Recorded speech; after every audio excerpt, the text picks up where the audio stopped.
পৃথিবীতে এই কঠিন দৃশ্যটা কোন বাবা কোন সন্তান সাইয়েদনা ইব্রাহিমের কুরবানির ঘটনা যদি আপনি বুঝেন তাহলে কলিজা ফেটে আসবে। একজন বাবা তার সন্তানকে আল্লাহর হুকুমে নিজের সন্তান জবাই দিতে গেছে। ইসমাঈল বলতেছিল, আব্বা জান আপনি আপনার চোখ ভালো করে বেঁধে নেবেন, কারণ আপনি যখন আমাকে কুরবানি করতে যাবেন, বাবা গো আমার চেহারার দিকে তাকালে আপনার মায়া লাগতে পারে, কারণ আমি আপনার একটা মাত্র বেটা। আব্বা জান আমার চেহারা দেখলে আপনার মায়া হতে পারে, বাবা গো আপনার চোখ আপনি ভালো করে বেঁধে নেবেন, আমার হাত পা গুলি ভালো করে বাঁধবেন, আমার উপর করে শোয়াবেন, এরপরে আমার ছুরি চালাবেন, আমার জবাই হয়ে যাওয়ার পরে আমার রক্ত মাখা জামাটা নিয়ে আমার আম্মাজানের কাছে দিবেন, বলবেন আমার আম্মাজান যেন আমার জন্য দোয়া করে। হযরত ইব্রাহিম ছুরি সুন্দর করে ধার দিলেন, পাথরে শান দিলেন। হুকুম আল্লাহর, আল্লাহর, আল্লাহর, আমার আল্লাহর, কারণ তিনি খলিল। খলিলের কাজ হলো আল্লাহর হুকুম মেনে আল্লাহকে খুশি করা। খলিলের কাজ হলো আল্লাহকে খুশি করা। খলিলের কাজ হলো আল্লাহকে খুশি করা। খলিলের কাজ আল্লাহকে খুশি করা। ছুরি মাথার উপর উঠাইয়া বিসমিল্লাহি আল্লাহু আকবার বলে যখন গলার দিকে তিনি চালাচ্ছিলেন, আমার আল্লাহ ডাক দিলেন, জিবরাইল তাড়াতাড়ি যাও, 40 বছর ধরে জান্নাতে যে দুম্বা পালা হচ্ছে, রে জিবরাইল আমার ইসমাইলকে সরাইয়া ওই দুম্বা খানা নিয়ে আহা ইব্রাহিমের শরীর নিচে দুম্বা খানা চালায় দাও। জিবরাইল বললেন, হুজুর পৃথিবীতে 4 বার আসতে আমার কষ্ট হয়েছিল, অনেক বড় কষ্ট, তার ভিতরে এই সময়টা অন্যতম। আমি তখন সিদরাতুল মুনতাহার পাশে ছিলাম, একটা দৌড় দিয়ে জান্নাতের ভিতর থেকে দুম্বা খানা নিয়ে হুজুর ছুরি পড়ার আগে ইসমাইলকে টান দিয়ে সরাইয়া ছুরির নিচে দুম্বা খানা চালায় দিলাম। একবার জোরে বলা যাবে কি মারহাবা?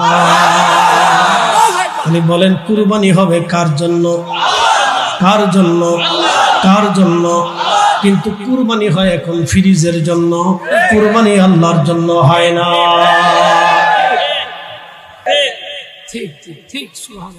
কুরবানি যদি বুঝতে হয় সাইয়েদনা ইব্রাহিমের কুরবানির ভেদের দিকে চলে যেতে হবে, ভেদ ভেদ ভেদ। এই জন্য আল্লাহর ওলিরা নিজের সবকিছুকে আল্লাহর কুদরতি কদমে বিসর্জন দিয়ে দিতেন। এই জন্য আশিক রাসূল যারা ছিলেন তারা জীবনের সবকিছু আল্লাহর জন্য দিয়ে দিতেন। আরে সতুরার হুজুর কেবলা কুতুবুলের সাপ একজন জেনারেল শিক্ষিত মানুষ হওয়ার পরেও নিজের জীবনের সব কিছু আমার নবীর কদমে নেসার করে দেওয়ার কারণে আজও এ দেশের মানুষ সতুরার হুজুর কেবলাকে স্মরণ করে দোয়া করে। নাকি বুঝতে হবে, বুঝতে হবে। রুটির মুসলমান খুব মনোযোগ দিয়ে শুনে যাবেন মা বোনেরা।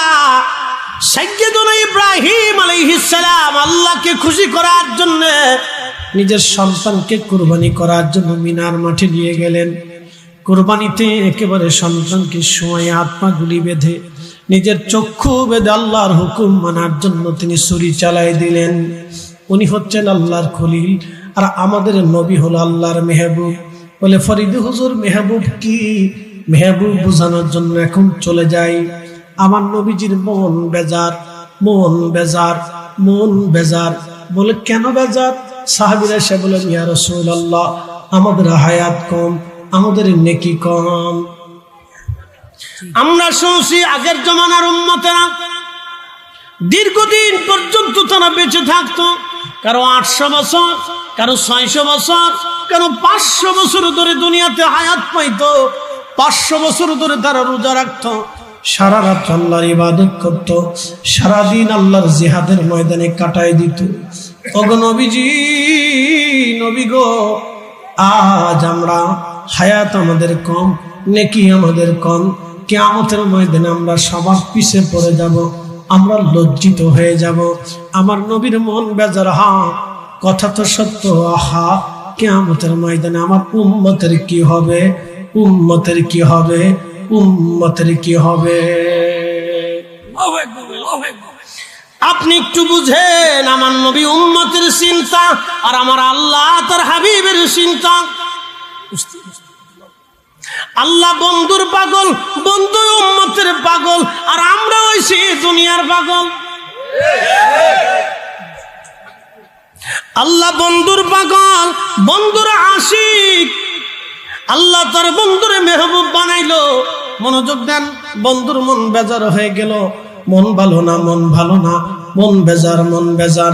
আমার আল্লাহ মন খুশি করার জন্য সাথে সাথে আয়াত আল্লাহ নাজিল করলেন, ইন্না আনসালনাহু ফি লাইলাতিল কদরি ওয়া মা আদরাকা মা লাইলাতুল কদর লাইলাতুল কদরি খায়রুম মিন আলফি শাহর। একবার জোরে বলা যাবে কি মারহাবা। আল্লাহ সাথে সাথে বন্ধুরে খুশি করার জন্য আল্লাহ আয়াত নাজিল করে দিলেন। আল্লাহ আয়াত নাজিল করে রাখ দিলেন, হাবিব এই কোরআন, যে কোরআন আমি আপনার কালবের মধ্যে জমা করেছি বন্ধু, এটা আমি আল্লাহ কদরের রাত্রিবেলা নাজিল করেছি। আপনি জানেন ওমা আদরাকা মা লাইলাতুল কদর, নবী গো জানেন কি কদরের রাত কি? লাইলাতুল কদরি খায়রুম মিন আলফি শাহর, হাজার মাসের চাইতে দামি একটা রাত। একসাথে বলেন আল্লাহু আকবার, হাত উঁচু করে বলেন ইয়া রাসূলুল্লাহ। এই নবীর উম্মত হওয়ার কারণে আল্লাহ আমাদের কত দাম দিয়ে দিল। এক রাতে ইবাদত করলে হাজার মাসের চাইতে বেশি উত্তম। নেক আমল করলে যেই মর্তবা, এক রাত ইবাদত করলে তার চাইতে বেশি মর্যাদা আমার আল্লাহ দিয়ে দিবে, শুধু নবীর কারণে। কারণ তিনি মেহবুব, মেহবুব, মেহবুব, মেহবুব। ইব্রাহিম খলিল খুশি করছেন আল্লাহকে, আর আমার আল্লাহ খুশি করছেন আমার নবীকে। জোরে জোরে জোরে জোরে জোরে, তিনি মেহবুব, মেহবুব, মেহবুব, মেহবুব, তিনি মেহবুব, তিনি মেহবুব, মেহবুব। আল্লাহ হাবিব মন বেজার হলে আল্লাহর সাথে সাথে আয়াত নাজিল করতেন। আল্লাহ নবীর কোনো কারণে মন বেজার করলে সাথে সাথে আল্লাহ সুসংবাদ জানাইতেন। আল্লাহ মর্তবা দিয়ে আয়াত নাজিল করে করে নবীকে খুশি করতেন। আমার নবী তখন খুশি হয়ে গেলেন, আহা আমার আর কোনো চিন্তা নাই, আমি এমন একটা রাত আল্লাহ আমারে দিয়ে দিছে, আমার উম্মতের আর কোনো চিন্তা নাই। তার মানে এই নবীর উম্মত হওয়া এটা আমাদের জন্য কপাল, বুলন্দ নসিব, বুলন্দ নসিব। কথা কন না কেন? প্রিয় বন্ধু আমার, খুব মনোযোগ দিবেন। হাজিরিন, আল্লাহ নবী বললেন মৌমাছি বলে, হুজুর মধু হয়, আপনি নবীর শানে দরুদ পড়ি, দরুদ পড়ার কারণে আল্লাহ মধু বানায় দেয়। এখন হাকিকতের মাসালা কি বলে দিয়ে যায় আপনাদেরকে। হাকিকতের ভেদটা কি, রহস্যটা কি বলি। যদি নবীর দুরুদের কারণে মধু মধু হয়, এই মধু সম্পর্কে আল্লাহ কোরআনে বলে দিলেন, আশিফাউল লিন্নাস, আশিফাউল লিন্নাস। এই মধু হচ্ছে মানুষের জন্য শেফা, মানুষের জন্য শেফা, মানুষের জন্য শেফা। মধু কেমনে খাবেন তাও বলে দিয়ে যায়। আল্লাহ নবী বললেন, আমার উম্মত হাতের তালুর মধ্যে মধু রেখে যদি তোমরা মাসে অন্তত একবারও মধু তোমরা চেটে চেটে খাও, আল্লাহ 99 প্রকার রোগ থেকে তোমাকে বাঁচাই দিবে। একবার জোরে বলবেন কি মারহাবা। বলেন এই রসের নাম কি? মধু। একসাথে বলেন কি? পৃথিবীর সমস্ত বিজ্ঞানীকে যদি এক জায়গা করে বলেন, বিজ্ঞানীরা তোমরা মধু বানিয়ে দাও, পৃথিবীর সব বিজ্ঞানী চেষ্টা করবে। আল্লাহর এই মৌমাছিরা যেভাবে মধু বানায়, আল্লাহর দেওয়া কৌশল অনুযায়ী পৃথিবীর সব বিজ্ঞানী যদি এক জায়গা হয়, তাহলেও তারা চেষ্টা করে এক ফোঁটা মধু কখনো বানাই দিতে পারবে না। কথা বলেন ঠিক কিনা? ও হাজরিন, খুবই মনোযোগ দিয়ে কথাগুলি শুনে যাবেন। আজ পৃথিবীর সব জ্ঞান বিজ্ঞান যদি এক জায়গা হয়, আল্লাহর দেওয়া একটা চোখের মতো চোখ বানিয়ে দিতে পারবে না। বিজ্ঞানীরা এত কিছু আবিষ্কার করলো, কিন্তু আগামী মুহূর্তে তার ভাগ্যে কি আসবে সেটা আবিষ্কার করতে পারে নাই। আল্লাহ 1450 বছর আগে কোরআনে বললেন, ওমা তাদরি নাফসুম মাযা তাকসিবু গাদা। এ বান্দা, আগামী মুহূর্তটা তোমার তকদিরের মধ্যে কি আছে, ভাগ্যের মধ্যে কি আছে, তুমি সেটা জানো না। ওমা তাদরি নাফসুম বিআইয়ি আরদিন তামুত, তুমি কোথায়, কোন জায়গা, কোন অবস্থায় মারা যাবা, তোমার মৃত্যু কোন জায়গা লেখা আছে তুমি জানো না।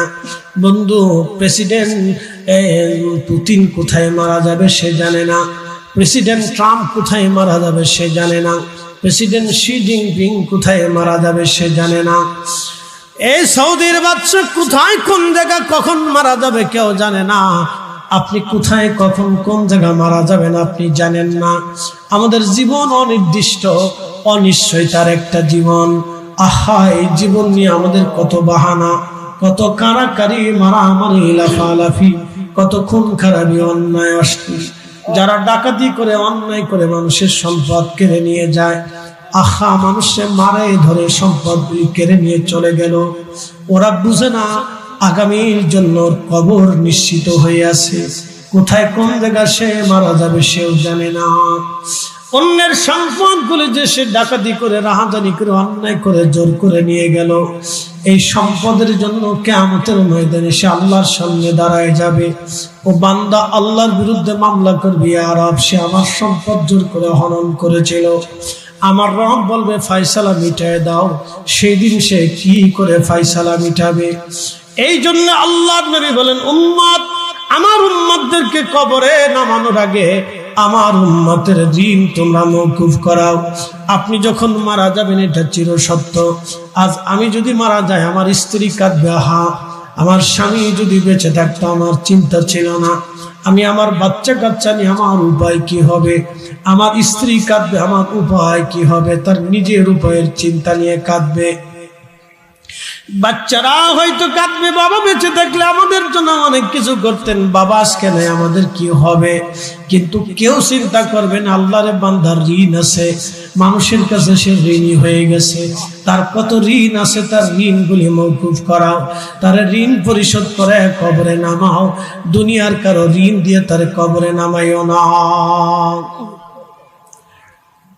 তো খুব মনোযোগ দিবেন বাবাজি, খুব মনোযোগ দিয়ে কথাগুলি শুনে যাবেন। সেই সময় আপনাকে এই কথাগুলি কেউ বলবে না। এর অর্থটা কি? তার অর্থ হলো সবাই নিজের চিন্তায় বড় পেরেশান, আপনার চিন্তায় কেউ পেরেশান না। এই জন্য আল্লাহ নবী বলেন, উম্মত, তুমি ঋণ পরিশোধ করে কবরে যাও। কোন মানুষ যেন তোমার কাছে কোনো ঋণ না পায়, তুমি ঋণ মওকুফ করাও, তুমি ঋণ মওকুফ করাও, ঋণ মওকুফ করাও। তা না হলে কবরের ভিতরে গেলে আল্লাহর হক তোমাকে মাফ করবে। আপনি নামাজ পড়েন নাই, আল্লাহ মাফ করে দিবে, আল্লাহ ওয়াদা করছে। আপনি রোজা রাখেন নাই, আল্লাহ মাফ করে দিবে। আপনি হজ করেন নাই, আল্লাহ মাফ করে দিবে। আপনি তাহাজ্জুদ পড়েন নাই, আল্লাহ মাফ করে দিবে, আল্লাহর ওয়াদা আছে। কিন্তু আপনি যদি বান্দার হক নষ্ট করে কবরে চলে যান, বান্দা ক্ষমা না করা পর্যন্ত আল্লাহ ক্ষমা করবে না। বান্দা ক্ষমা না করা পর্যন্ত আল্লাহ ক্ষমা করবে না। বান্দা ক্ষমা না করা পর্যন্ত আল্লাহ ক্ষমা করবে না। আমাদের দেশে মৌমাছিরা মধু বানায়। মৌমাছিরা যখন মধু বানায়, মাদারিজুন নবুওয়াতের ভিতরে আল্লামা শেখ আব্দুল হক মুহাদ্দিস দেহলভী রাহিমাহুল্লাহ তিনি একটা কাসাম বর্ণনা করেছেন এইভাবে, মৌমাছির দলেরা নবীজির সামনে দিয়ে উড়ে উড়ে যায়। আল্লাহ নবী ডাক দিলেন, মৌ পোকা আমার সামনে দাঁড়াও। একসাথে বলবেন আল্লাহু আকবার। নবীজি বললেন, মৌমাছি বলো তো তোমরা মধু কিভাবে বানাও? মৌমাছি ডেকে বললেন, ইয়া রাসূলুল্লাহ, ইয়া হাবিবাল্লাহ, আমরা সারা অঞ্চল থেকে বিভিন্ন ফুল থেকে রস আনি, কোন রস মিষ্টি, কোনটা তিতা, কোনটা নোনতা, কোনটা পাইনসা, কোনটা টক, বিভিন্ন রকমের রসগুলি এনে আমরা মধু চাকের মধ্যে রেখে দেই। নবী গো, মধু তখনও মধু হয় না যখন আপনি নবীর শানে দুরূদ শরীফ পড়ি।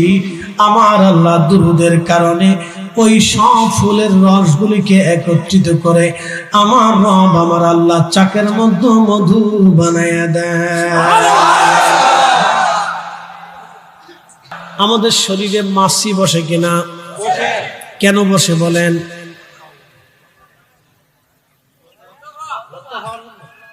মাছি কি রক্ত খায়? না। মাছি কেন বসে? অবশ্যই আমার শরীরে কোথাও না কোথাও ময়লা আছে, অথবা ঘাম আসার কারণে সেখানে ব্যাকটেরিয়া হওয়ার কারণে একটু দুর্গন্ধ আসতে পারে, এই জন্য মাছি আসতে পারে, হতে পারে, আসতে পারে। তো মাছি বসে কারণ তো আমাদের সাধারণত যখন শরীরে ময়লা থাকে অথবা ঘামের কারণে ব্যাকটেরিয়া হওয়ার কারণে এই দুর্গন্ধ আসার কারণে মাছি আসতে পারে। কিন্তু সারা জীবনে আমার রসুলের শরীর মুবারকে, জিসম মুবারকে মাছি কখনো বসে না। ঠিক একসাথে একসাথে আরো জোর। যে ভাইগুলি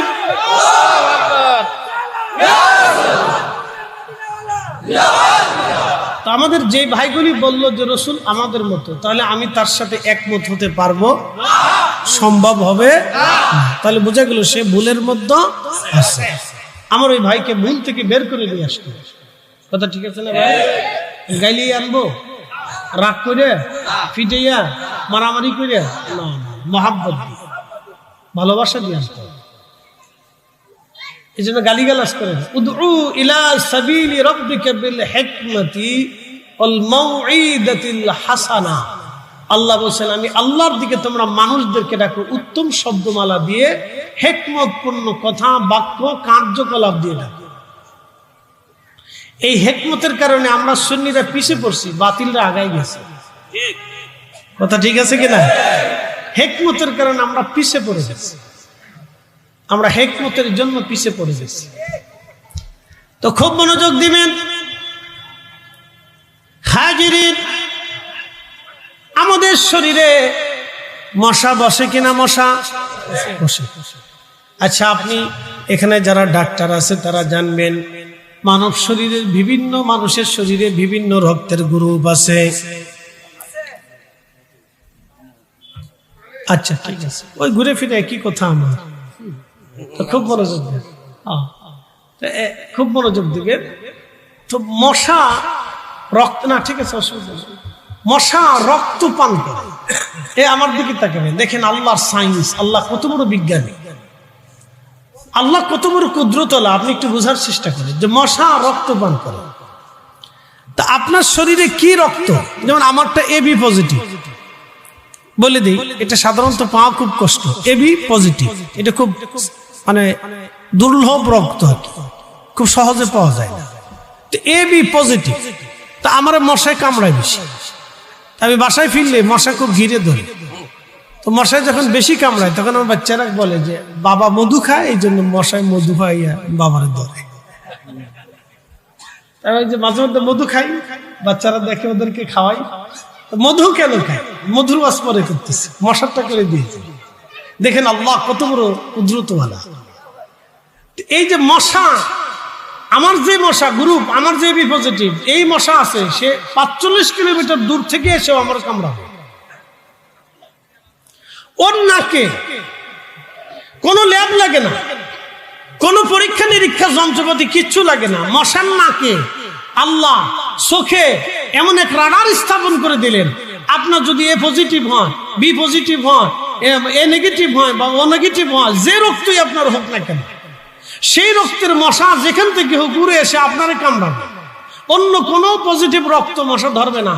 তাহলে এই মশার নাকে চোখে আমার আল্লাহ রাডার দিয়ে দিলেন। একসাথে বলবেন আল্লাহু আকবার।